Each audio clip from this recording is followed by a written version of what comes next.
Open the sunroof. Opening the sunroof. Welcome to the Miners Podcast with Mabushe, episode 4. I just wanted to do that. But either way, yeah. Today we're going to be talking about the Mine Health and Safety Act, right?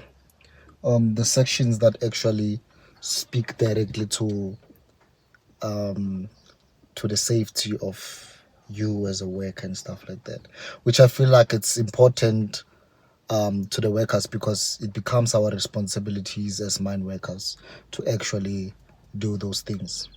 For example, you have like your sections 23, section 22, section 83.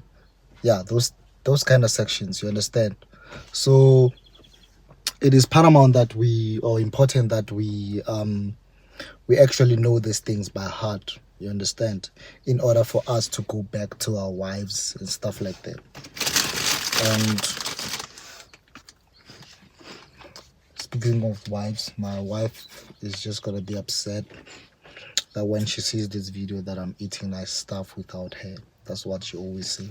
I must not eat nice stuff apparently without her. But either way, let's go to section 22, right? In simple terms, section 22 is just the responsibilities that you carry as a worker. As you know that you must take care of your health and safety, because it doesn't make sense that the mine must now force you to be compliant and stuff like that. But you don't have to be, actually the company doesn't have to force you and stuff like that. You yourself, you have to comply, right? Because this is your life.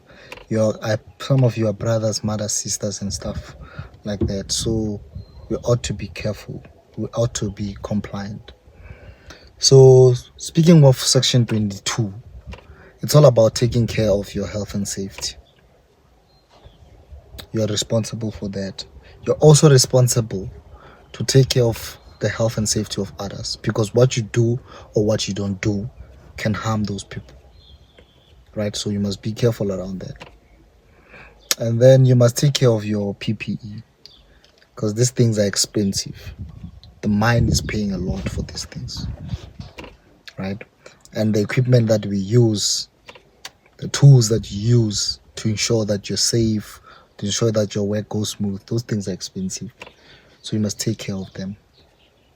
These are our responsibilities.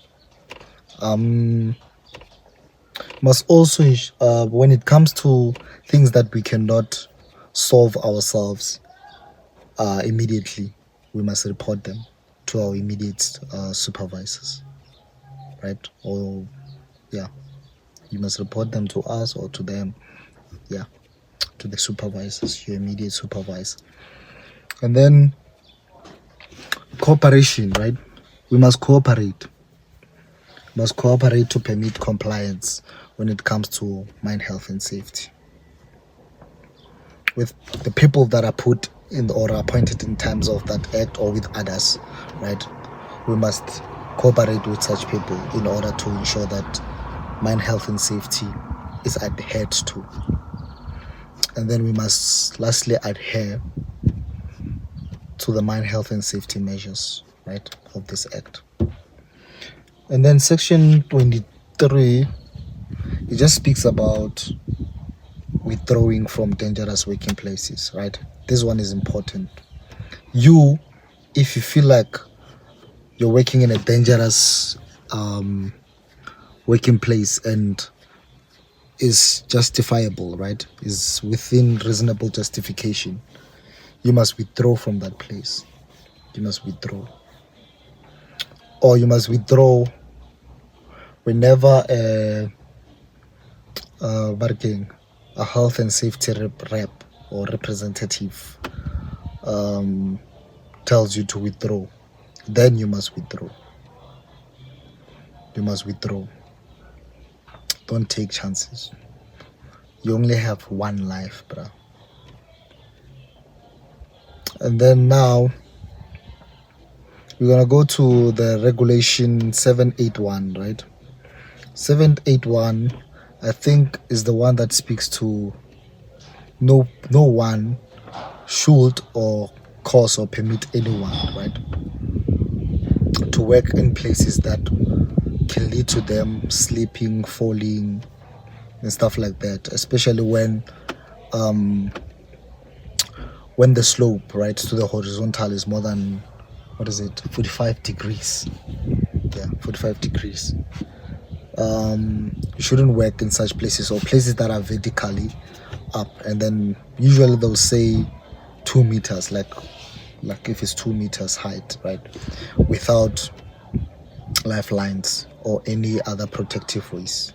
You shouldn't do that, because there was this accident that I saw, I don't remember where, I don't know if it was a class or what, where somebody was working on a height. I think they were doing shaft, I don't know what they were doing, but still work.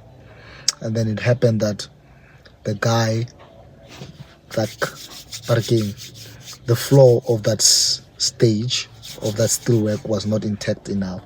Then he fell down. And guess what happened? Because he didn't have like a lifeline or those belts that they use when we work on heights. He fell and it was fatal.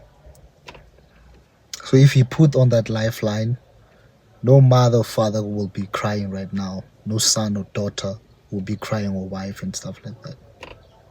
All right. So we must do those things, bro. We must do those things. And then there's this one that is also more important. Section 83. Section 83, as a worker, it just tells you that you're not supposed to be discriminated at work. You're not supposed to be discriminated. Whether if you want to run to become a health and safety rep or whatever, you're not supposed to. Or whether if you flee from a dangerous working place, shouldn't be worried about that, man. If it's dangerous, it's dangerous, and your supervisors should not discriminate you or treat you somehow because you're taking care of your health and safety. That's Section 83. It protects you against discrimination. You must evoke that whenever chance comes. This is South Africa. That's when we work in the mining industry, we must not be arrogant, right? We must respect our supervisors. Sometimes you must be like, yes in part, yes in part, yes in part. But at some point, you ought to say, Baba, menayenza land. Because if you die or if you get injured, you are the one who's gonna suffer. You're the one who's gonna suffer. And then last one, I don't know these regulations, man. I try to think about them. Is it regulation 8.9 subsection 3? I'm not sure. Or regulation 8.93. No, subsection 3. But that one speaks about the employer ensuring that whenever there's an installation of conveyor belts, you must be protected against fire, fumes and whatnot. That must be ensured. Because that thing, where machinery is, like conveyor belts and stuff like that, fires can just occur, man. So you must be protected against those things. But that's all that I just wanted to touch today. Thank you. Shalom. Kalabu.